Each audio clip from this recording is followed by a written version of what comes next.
లేదంటే ఆత్మారావు గారు చెప్తున్నట్లుగా ఒకవేళ నిజంగా ఇది రాష్ట్ర ప్రభుత్వంతో అయ్యేది కాదు. కొంతమంది బీజేపీ నాయకులు మాట్లాడేది ఏంటంటే ఈ రాష్ట్ర ప్రభుత్వం పెద్దగా ప్రతిపక్షంలో ఉన్న నాయకులను కూడా పెద్దగా ఏం చేయదు, పెద్ద నాయకులను ఏం చేయరు. వాళ్ళు ఈ ఎన్నికల హడావడి కాబట్టి ఈ 4 రోజులు ఎన్నికల హడావడి కాబట్టి ఈ 4 రోజులు ఒకరి మీద ఒకళ్ళు అనుకుంటారు. ఇంతకుముందు నేను ఓటుకు నోటు కేసును కూడా అలాగే రైజ్ చేశాను. సేమ్ ఆ కేసులో జరిగినట్లు ఈ కేసులో కూడా జరగబోతుంది తప్ప ఇంకోటి కాదు.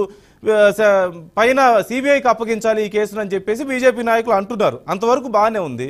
At the same time Koteswararao గారు మీరే చెప్పాలి ఈ విషయాన్ని. కేంద్ర ప్రభుత్వ పరిధిలోనే ఉంటాయి. ఇప్పుడు టెలికాం సిస్టమ్ అంతా కూడా వారి పరిధిలోనే, వారి మంత్రిత్వ శాఖ ఉంటుంది, వారి పరిధిలోనే, వారి కన్సర్న్లోనే జరుగుతూ ఉంటాయి మొత్తం అంతా కూడా, వ్యవహారాలంతా కూడా. And at the same time ఇంత పెద్ద ఎత్తున రాష్ట్రంలో గనక ఇలా ఫోన్ ట్యాపింగ్లు జరుగుతున్నట్లయితే కేంద్రానికి ఏ చిన్న లీకు కూడా లేకుండా ఉంటుందా అనే ప్రశ్న, లేదంటే కేంద్రం చూసి చూడనట్లు వదిలేసి ఉండొచ్చు అనేటువంటి అనుమానం కూడా కొంతమంది వ్యక్తం చేస్తున్న పరిస్థితి మనకు కనిపిస్తుంది. ఇప్పుడేమో బీజేపీ నాయకులు వచ్చి సిబిఐకి అప్పగించాలి, ఇక్కడ రాష్ట్ర ప్రభుత్వంతో ఏది కాదు అనే కామెంట్. ఈ రెండు అంశాలను ఎలా చూడాలి? ఒక్కసారి ముందు మీరు కామెంట్ చేయండి. ఇప్పుడు మీరు చెప్పినటువంటి 2 ఉదంతాలు, ఒకటి ఓటుకు నోటు కేసు. ఓటుకు నోటు కేసులో నిందితులు గాని లేకపోతే ఎవరైతే ఉన్నారో, రేవంత్ రెడ్డి గారు కావచ్చు లేదా మిగతా వారు కావచ్చు, వారి మీద చర్యలు తీసుకోకుండా రాష్ట్ర ప్రభుత్వాన్ని ఎవరు అడ్డుకోలేదు అనేటువంటిది ముందుగా మనం గమనించాలి. అవును, ఎందుకు రాష్ట్ర ప్రభుత్వము కొంతమేరకే పరిమితం అయ్యి మిగిలినటువంటి దాన్ని ఎందుకు చేయలేదు అనేటువంటిది గతంలో అధికారంలో ఉన్నటువంటి వాడు చెప్పాలి. ఒకటి, దీని మీద ఇప్పుడున్నటువంటి ప్రభుత్వం ఏం చేస్తుంది అనేటువంటిది మనం వేచి చూడాల్సి ఉంది. ఇది ఒక అంశం.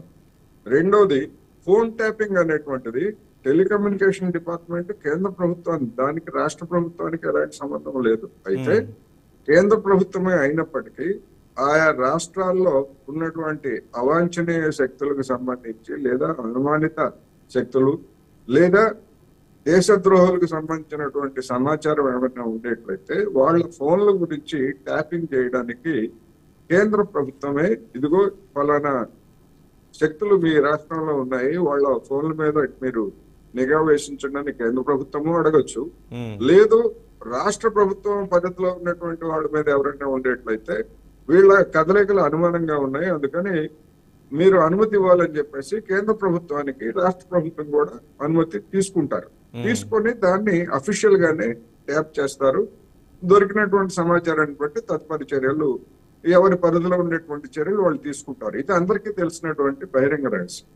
ఇక్కడ కేంద్ర ప్రభుత్వం అనుమతి లేకుండా, అంటే టెలికమ్యూనికేషన్ శాఖ అనుమతి లేకుండా ఇక్కడ ఉన్నటువంటి ఈ స్పెషల్ బ్రాంచ్ వాళ్ళు, ఇప్పుడు ప్రణీత్ రావు అంటూ వీళ్ళు ఎవరైతే ఉన్నారో రాష్ట్ర ప్రభుత్వం తరఫున అనధికారికంగా ట్యాప్ చేశారని కదా ఫోన్లు ఇప్పుడు వస్తున్నటువంటి ఆరోపణ. బీజేపీ నాయకులు ఏం చెప్తున్నారు, రఘునందన్ రావు గారు కానీ లేదా కిషన్ రెడ్డి గారు ఇంకా కొంతమంది మా ఫోన్లు కూడా ట్యాప్ చేశారు అని చెప్పేసి చెప్తున్నారు. వీళ్ళు నేరుగా కేంద్ర ప్రభుత్వానికే ఫిర్యాదు చేయొచ్చు. కేంద్ర ప్రభుత్వం, ఎందుకంటే కేంద్ర ప్రభుత్వానికి ఎందుకు ఫిర్యాదు చేయొచ్చు అంటే అది ఆ శాఖకు సంబంధించినటువంటి అంశం కనుక. ఇక సిబిఐకి ఇవ్వాలా లేదా అనేటువంటిది మరొక సమస్య. రాష్ట్ర ప్రభుత్వానికి మా వల్ల కాదు, ఇది మా రాష్ట్ర పరిధే కాకుండా ఇతర రాష్ట్రాలకు సంబంధించినటువంటి అంశం కూడా ఉన్నది కనుక మా రాష్ట్ర పరిధి కాదు, దీన్ని కేంద్రం సిబిఐ దర్యాప్తు చేయాలని అడిగితే అది వేరు. కానీ ఇక్కడ ఉన్నటువంటి ప్రభుత్వము మేమే దీన్ని సమర్థవంతంగా మేము ట్యాకిల్ చేయగలము అనేటువంటి ఆ కోణంలో ఇక్కడ దర్యాప్తు జరుపుతున్నారు. అందువల్ల ఇక్కడ దర్యాప్తు జరుపుతున్న దాని మీద సిబిఐకి ఇవ్వాలని చెప్పేసి బీజేపీ నాయకులు కానీ లేదా మరొకరు కానీ ఎవరైనా కానీ ఎందుకు అడుగుతున్నారో అర్థం కావట్లేదు. ఇక్కడ ఏదైనా నిందితులతోటి లాలుచి పడి దీన్ని నీరుగార్చడానికో లేదా బీజేపీ నాయకుల యొక్క ఫోన్ ట్యాపింగ్ దాని వ్యవహారాన్ని దాచిపెట్టడానికో అలాంటివి ఏమన్నా ఒకవేళ వాళ్ళకి అనుమానం ఉంటే దాని మీద కేంద్ర ప్రభుత్వానికే దర్యాప్తు చేయొచ్చు. ప్యారలల్ గా కేంద్ర ప్రభుత్వం కూడా సిబిఐని రంగంలోకి దించొచ్చు. ఎందుకంటే అది కేంద్ర ప్రభుత్వ శాఖ, అది రాష్ట్ర ప్రభుత్వాన్ని కాదు.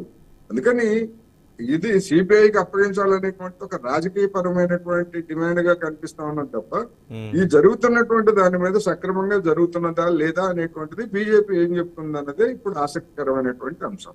ఒకవేళ సంతృప్తికరంగా ఉండేట్లయితే సిబిఐతో పని ఏముంది, ప్రతిదానికి సిబిఐ అనేట్లయితే ఈ రాష్ట్రంలో గాని పక్క రాష్ట్రాల్లో గాని దేశంలో గాని ఎన్ని కేసులను సిబిఐ సకాలంలో ఆ, నిగుదాల్చగలిగింది? ఆ, 5 సంవత్సరాల క్రితం జరిగినటువంటి హత్య, కేంద్ర దర్యాప్తు ఆంధ్రప్రదేశ్ సంస్థల లో మీద వైఎస్ కూడా దివాకర్ ఎన్ని రెడ్డి విమర్శలు లేవు అనేటువంటి మాజీ ఎంపీ ఖచ్చితంగా మీరు హత్య చెప్తున్నట్లు. కేసులో ఇంతవరకు సిబిఐ ఏం చేసింది? ఆ నిందితుడిని అరెస్ట్ చేయడానికి కూడా వెళ్లి చేతగాక చేతులు ఎత్తేసి వెనక్కి వచ్చినటువంటిది మనం కర్నూలులో చూసాం. అందువలన దీన్ని రాజకీయం చేయడం అనేటువంటిది కాకుండా జరుగుతున్నటువంటి దర్యాప్తు పట్ల బీజేపీ సంతృప్తి చెందుతుందా లేదా అన్నదే ప్రశ్న. అంటే వాళ్ళ స్టేక్ వాళ్ళు తీసుకునే ప్రయత్నం అంటారా? ఏదో ఒక రకంగా కొంత అంశాన్ని హైలైట్ చేసే ప్రయత్నం బీజేపీ తరపు నుంచి ఈ కామెంట్స్ అలాగే కనిపిస్తా ఉంది. ఇప్పుడు నా అభిప్రాయం ఏంటంటే, ఈ దర్యాప్తు మీద మాకు విశ్వాసం లేదు అని వాళ్ళు చెప్తే అది వేరు.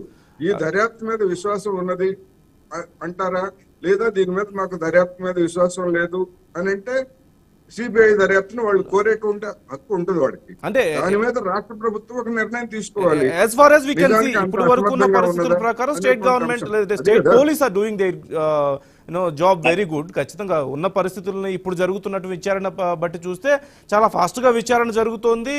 They are doing their best అన్నట్లుగానే కనిపిస్తోంది.